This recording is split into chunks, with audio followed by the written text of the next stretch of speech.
Участники Всемирного форума молодежи встретились со студентами АГУ. Директор Института развития интернета Алексей Гориславский рассказал абхазским студентам о том, как формируется контент в сегодняшней России. Что необходимо делать, чтобы популяризировать свою культуру и историю. Рассказал о новых российских фильмах и сериалах, которые финансируются Институтом развития интернета. Самый яркий пример – это сериал «Слово пацана».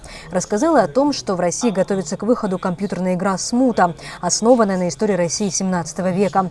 А на вопрос студента АГУ о том, как бы стоило популяризировать историю Абхазии, привел в пример сериал «Игры престолов». Не нужно нам всем розовых очков думать о том, чтобы если сделать отдельный сериал про средневековую историю Абхазии, то это будет коммерчески оправдано. А деньги все-таки это важная история. Для того, чтобы сделать хорошо, это нужно делать хорошо. Я скорее, то есть лучше делать реалистичные проекты, которые действительно будут жить своей жизнью и пользоваться успехом. Задача наша совместная их придумать, обкатать на практике и сделать так, чтобы они были возможными. А давайте себе представим, например, «Игры престолов», но только про Черноморское побережье. А почему бы не придумать такую же историю про Черное море, в которой очень популярная, мифологизированная, легендарная история от аргонавтов до современности. Вот о чем, мне кажется, надо думать и правильно подать там историю Абхазии и историю России, кто кого куда гонял. Вот это, мне кажется, очень важная история была. А уже облечь это в сериал или в игру. А первый заместитель гендиректора Института развития и на практика, президент молодежного сообщества «Вызов» Наталья Попова призвала студентов АГУ воспользоваться возможностью и присоединиться к сообществу «Вызов» и продвигать свои стартапы на большую аудиторию, если такие стартапы у них, конечно, есть. Ребят, вот если вдумаетесь и поймете, что у вас есть такое творческое научное начало, и вы хотите реализовываться, да, в этом, то инструменты у вас есть.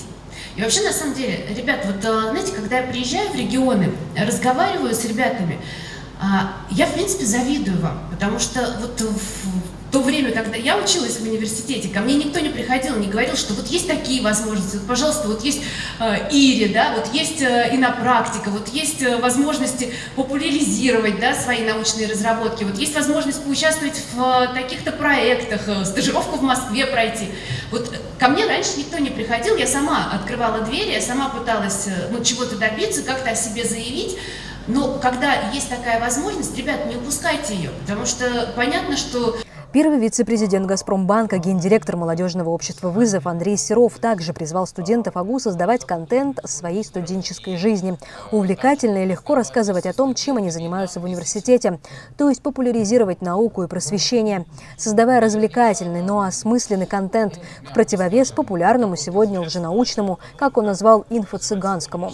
Вообще авторитет науки вот в мире падает, но я имею в виду в массовом восприятии. Да, почему? Потому что сейчас, в век интернета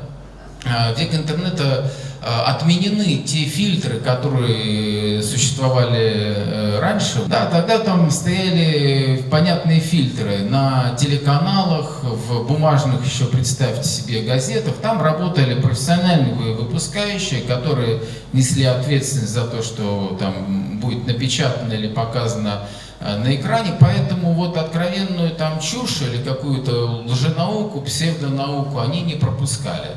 Там был факт-чекинг, вот если там это не доказано, не подтверждено Академией наук, то значит это. Сейчас, я уверен, вы все сталкиваетесь с таким явлением, как инфо-цыганщина. Наверняка там, мягко скажем, у кого-то из ваших знакомых есть в подписках там какой-нибудь инфо-цыганин, который там чего-нибудь такое распространяет, какие-то там псевдознания, и под эти псевдознания развивает какую-то такую свою полусектантскую теорию, за которой потом берет деньги на подписку на какие-то курсы и так далее. И мы хотим фокусировать на студенческой среде и как раз из вас сделать вот новые лица для подражания. Студентов АГУ пригласили на 2 сессии школы Института развития и на практика, которые будут проходить в Академии Нерепина и Академии танца Эйфмана. По словам министра иностранных дел республики, все происходящее сегодня отвечает главной задаче, которую сегодня перед собой поставила Абхазия во внешней политике. Какая главная задача внешней политики Абхазии? Это насыщение еще более качественным содержанием, укрепление союзничества с Российской Федерацией. Поэтому мы работаем в этом ключе с известными крупными институтами развития Российской Федерации. Студенты охотно откликнулись на предложение российских гостей и выразили искреннюю заинтересованность в сотрудничестве. Марианна Котова, Турника Мичба, Абаза ТВ.